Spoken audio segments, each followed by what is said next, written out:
Hello and welcome to my channel. So in this video I will explain about a Hindu article which is about a invasive species, how a invasive species threat elephant life. तो देखेंगे कि invasive weed threaten elephant habitat in Tamil Nadu. अब ये particular जो plant है वो किस वजह से न्यूज़ में और इसके एग्ज़ाम के लिए क्या क्या इम्पोर्टेंस है और ये किस पेपर के साथ मीन्स जो हमारा यूपीएससी का सिलेबस है वो किस पेपर के साथ अलाइन होता है, तो ये सब सारा हम डिस्कस करेंगे वन बाई वन। तो ये सबसे पहले जो आर्टिकल है वो क्या है कि invasive weed threat elephant habitat in Tamil Nadu. अब बात करते हैं कि ये हम इसको कैसे यूटिलाइज करेंगे अपने एग्ज़ाम में। तो अगर बात करें कि सबसे पहले पीटी के लिए बहुत ज़्यादा स्पेसिफिक है, मीन्स आपको ये अच्छे से याद होना चाहिए इसका जो ओरिजिन कहाँ से, मीन्स कहाँ का ये नेटिव है, वो सब आपको याद रखना है। और इसके साथ ही जो इसका एक तरह से कि किस तरह की इसकी नेचर है, प्लांट की बॉटनिकल जो बैकग्राउंड है वो हम डिस्कस करेंगे। अगर सेकेंडली यहाँ पे देखेंगे कि प्रीलिम्स के लिए इम्पोर्टेंट है, और सेकेंड पेपर थर्ड जो मेंस का पेपर है उसमें इन्वायरमेंट के साथ अलाइन कर सकते हैं। सबसे पहले उसमें भी पर्टिकुलर बात करें किस टॉपिक के अंदर इसका इम्पोर्टेंस है, तो biodiversity threat means invasive plant का क्या इम्पैक्ट है बायोडाइवर्सिटी पे, and second man and animal conflict जो कि बहुत ज़्यादा डे बाई डे जैसे जैसे पॉपुलेशन इंक्रीज हो रही है और डिफॉरेस्टेशन हो रहा है उसकी वजह से ज़्यादा प्रोमिनेंट प्रॉब्लम है आज के टाइम पे। तो ये देखेंगे सब इस पर्टिकुलर टॉपिक में और एग्ज़ाम के लिए काफ़ी इम्पोर्टेंट है। तो इसके बाद देखेंगे इसका बेसिकली जो प्लांट है उसके बारे में डिटेल से पढ़ेंगे, देन इसका इम्पैक्ट क्या होगा, इसका सॉल्यूशन क्या होगा, वो सब डिस्कस करेंगे। यहाँ बात करें सबसे पहले एक इसके अपीयरेंस वाइज डिस्कस करें इस पर्टिकुलर प्लांट को। इसका नाम लुडविजिया पेरिवियन है और इसका ये पेल येलो कलर का होता है अपीयरेंस में और बहुत ज़्यादा बड़ा नहीं होता है, बट ये स्प्रेड बहुत ज़्यादा होता है और उसके रीज़न क्या है ये सब हम डिस्कस करेंगे। तो अगर सबसे पहले बात करें कि जो लुडविजिया पेरिवियाना है वो कैसा एक्वेटिक प्लांट है, तो वो कैसा नेचर में एक्वेटिक है या टेरेस्ट्रियल है, तो वो एक्वेटिक है। मीन्स एक्वेटिक मीन्स जो हमें वाटर बॉडीज़ में देखने को मिलेगा और ये पेल येलो कलर का है। ऑलरेडी मैं डिस्कस कर चुकी हूँ इसका अगर अपीयरेंस ऐसा होगा और क्या कॉज कर रहा है, सिग्निफिकेंट चैलेंज कर रहा है किसमें, various swampy area world wide, जी मीन्स जो भी वर्ल्ड वाइड वाटर बॉडीज़ हैं उनके थ्रू ये हार्म कर रहा है वहाँ के इकोसिस्टम को, वहाँ के एनिमल्स को। बिकॉज ये एक एक्वेटिक प्लांट है तो इसका जो ट्रांसलोकेशन नेचुरली किसके थ्रू होगा, ओशियन से, वाटर बॉडीज से, उससे। अगर बात करें कि इंडिया में इसका डिस्ट्रीब्यूशन और इसके लिए कॉज क्या था, तो वो क्या था, ornamental value means ornamental, because इसका जो अपीयरेंस है ये काफ़ी एक तरह से इम्प्रेसिव है, देखने में बहुत ज़्यादा इफेक्टिव है। तो इसको इनिशियली इंडिया में ऑर्नामेंट की एज ए ऑर्नामेंट लेके आए थे, बट आज ये कौन सा किस तरह की कंडीशंस दे रहा है, आज ये थ्रेट बन चुका है हमारे कंट्री में।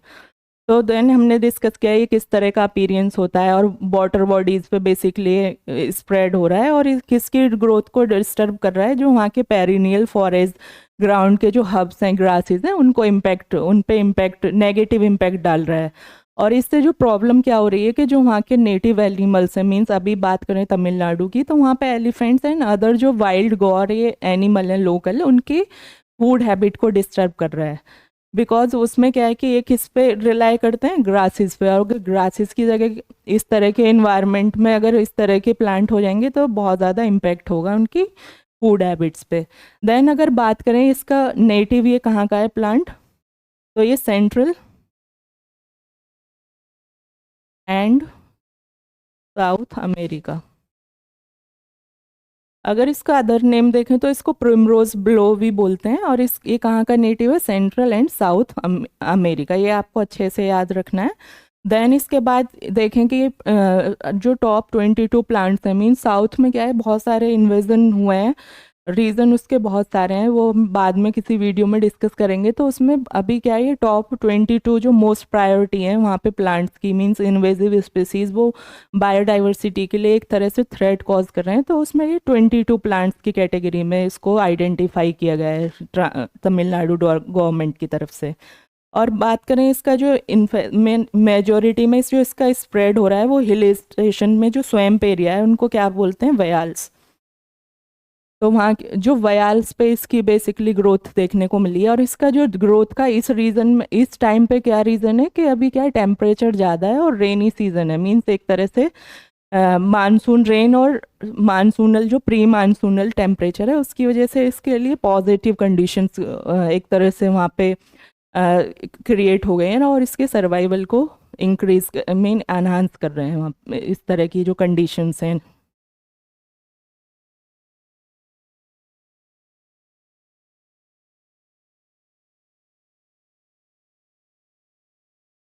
अगर बात करें यहाँ पे कि एनिमल के साथ ये क्या क्या इम्पैक्ट है इसके, बेसिकली वाइल्ड एलिफेंट्स पे और वाइल्ड लाइफ और बायोडाइवर्सिटी पे, means elephant wild life and biodiversity पे इस पर्टिकुलर प्लांट के बेसिकली इसको किस में कैटेगराइज करेंगे, इन्वेजिव स्पीशीज़ कैसे हार्म कर रहे हैं, कैसे मैन एंड एनिमल कॉन्फ्लिक्ट को कॉज कर रहे हैं और कैसे बायोडाइवर्सिटी के लिए थ्रेट कॉज कर रहे हैं, तो वो देखेंगे इस पर्टिकुलर स्लाइड में। तो इन्वेजन से क्या हो रहा है, वहाँ की जो ग्रोथ है, इसेंशियल फूड जो एक सोर्स हो सकते थे होते हैं एलिफेंट के लिए, उसकी ग्रोथ हार्म हो रही है। बिकॉज ये क्या है कि जहाँ भी इन्वेजन होता है किसी भी पर्टिकुलर स्पीशीज़ का, तो ये स्ट्रॉन्ग होते हैं as compared to local plant. तो इससे क्या होगा कि ये वहाँ का जो रिसोर्सेज हैं उस पर कंट्रोल कर लेते हैं और पूरा न्यूट्रिशन ये अपने कंट्रोल में कर लेते हैं। जो लोकल प्लांट्स हैं उनकी ग्रोथ उससे हार्म होती है, हिंडर होती है। ये हमने यहाँ पे देखा कि वहाँ की जो एलिफेंट पे कैसे इम्पेक्ट कर रहे हैं, बिकॉज वो एलिफेंट किस पे डिपेंड है, जो लोकल प्लांट है, ग्रास एंड अदर हर्ब्स वगैरह। एंड सेकंड वन की जो इन्वेजिव वीड का स्प्रेड कैसे लीड कर रहा है, negative interaction with humans. Suppose करिए अगर एलिफेंट है, उसको वहाँ पे फूड नहीं मिल रहा तो वो किधर मूव करेगा, जो रेजिडेंशियल एरिया है उसके साथ वहाँ पे क्या होगा, मैन एंड एनिमल कॉन्फ्लिक्ट हमको देखने को मिलेगा। देन यहाँ पे अगर बात करें इसके चैलेंजेस क्या क्या हैं इसके साथ, इस पर्टिकुलर प्लांट के, हम इसको इजीली क्यों रिमूव नहीं कर पा रहे हैं, तो इसके साथ बहुत सारे फैक्ट जुड़े हुए हैं, उसमें देखेंगे कुछ इंपॉर्टेंट फैक्ट।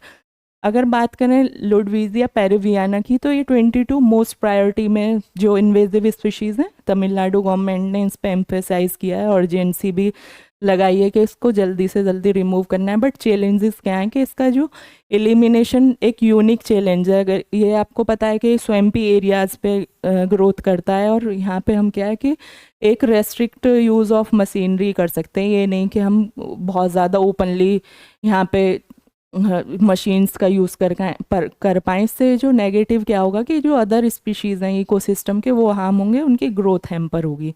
सेकंड, अगर हम मैनुअल रिमूवल करें इस ट्रिकी, तो वो बहुत ज़्यादा ट्रिकी है, बिकॉज प्लांट ब्रेक हो जाता है इजीली और new growth can be emerge from root और ब्रोकन स्टेम। मीन्स अगर कोई प्लांट है उसको अगर हम रिमूव करते हैं, अगर उसकी रूट रह जाती हैं अंडर वाटर, मीन्स वाटर के नीचे से जाके उस पर जाके उसको रिमूव करना बहुत एक हार्ड टास्क है और एक ट्रिकी भी है। तो इससे क्या होगा, वो अगेन ग्रो कर जाते हैं।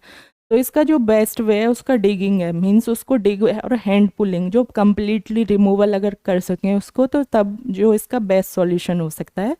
तो ये इसके साथ चैलेंजेस हमने देखे हैं। होप आपको ये अच्छे से पूरा समझ आया होगा और एग्ज़ाम के लिए आपको इसकी इम्पोर्टेंस भी पता चली होगी।